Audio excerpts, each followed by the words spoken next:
As you're building your finances, having a strong credit score is vital. What's an average credit score by age, and how do you stack up? I've got that and more coming up.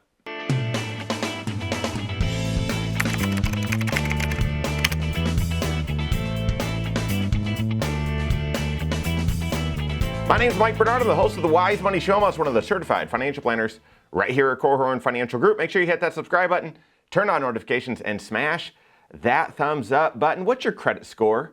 Do you know? Do you track it? Do you have an awareness of where you stand? And better yet, do you have an awareness of how you might stack up to others? No one walks around sharing what their credit score is with other people, but do you have a sense? Are you on track?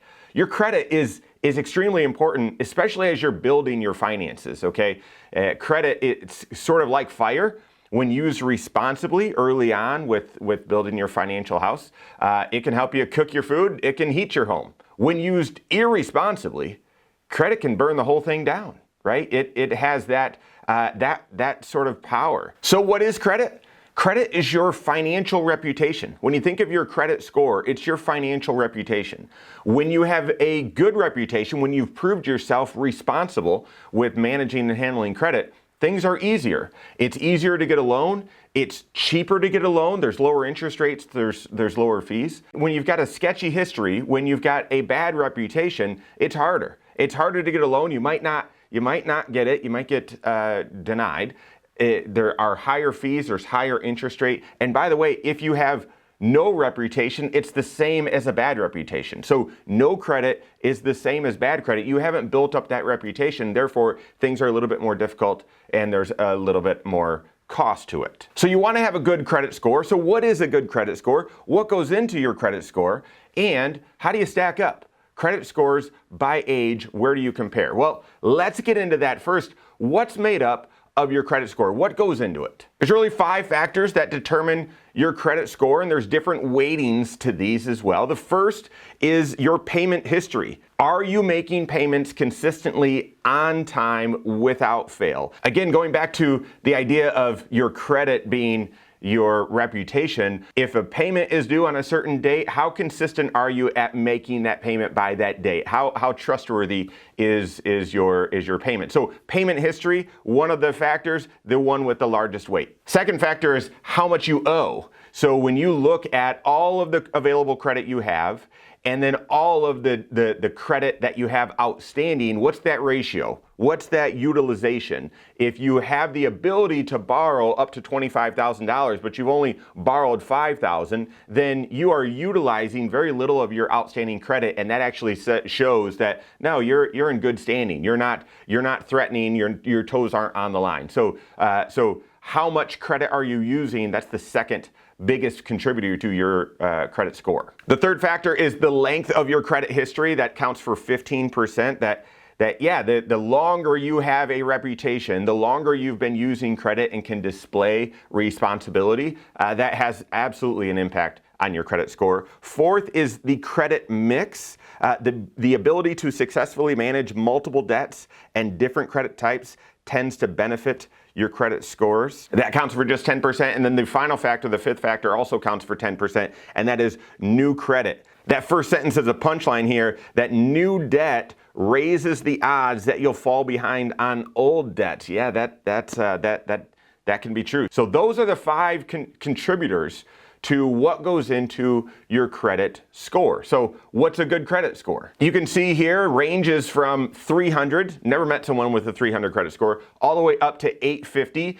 You might have met someone with an 850 because actually they might tell you that's their score. No offense to any of you 850s out there, but a good credit score tends to be 670 or higher. And by the way, depending on the overall economic circumstances out there, 670 actually feels good, or sometimes up to 690 or 700 feels good. If the economic conditions are deteriorating and we could be seeing a recession, you might hear lenders or financial institutions say, well, no, we really need the most favorable rates and costs are going to be folks with 700 or higher. And so know that this isn't an exact science, it's a sliding scale. 670 or higher tends to be good. 750 or above is really what I would encourage you to be pursuing, if not in those 800s or high 700s. If you're up in that range, your credit is considered good no matter what the economic climate is. Okay, so how do you stack up? What's the average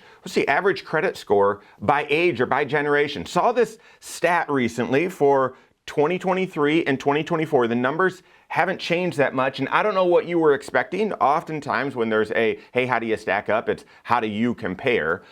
This graph, the results here didn't surprise me. Didn't surprise me that the range is actually fairly narrow, but it also didn't surprise me that younger individuals, those who don't have as long of a credit history, tend to have on average a little bit lower score than folks that are more mature in their finances and have built up that credit, that financial reputation. Gen Z, so just graduating either high school or in college or getting out of college, around 680. So the average is actually still good. And if that's you, if you're in that situation or you've got kids in that situation, starting to build that reputation. Again, no reputation is the same as bad reputation. So starting to build that credit, having kids get a credit card that's either their own or get one that's part of the family that you can see as well, having them start building credit, that is essential there. But on average, 680, that's a good score. Those in the next generation, millennials, age 28 to 43,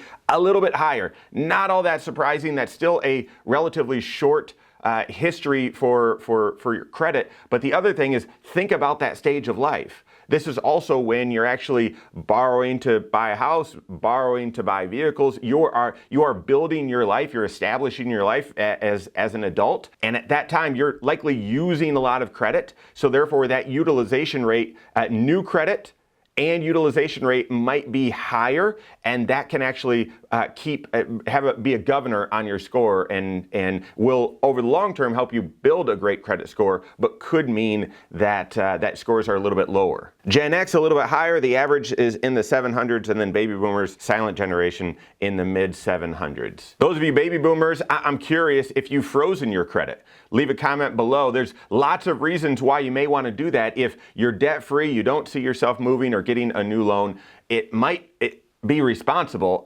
We've helped a lot of people with this to freeze your credit. That doesn't mean that your credit goes away, but that your credit report is locked and because you're really not using it, you're not taking out new lines. So leave a comment below if that's you. Curious. Obviously, as you're building your finances, your credit is vital and essential, but later as you get into retirement, depending on your situation, may make sense to freeze it. So there you go. Do you know your credit score? Oftentimes, credit card companies are posting a FICO score that's not exact, but it's a good way to help you track. So do you know your FICO score, your credit score, and do you know your credit report? You should be looking at your credit report.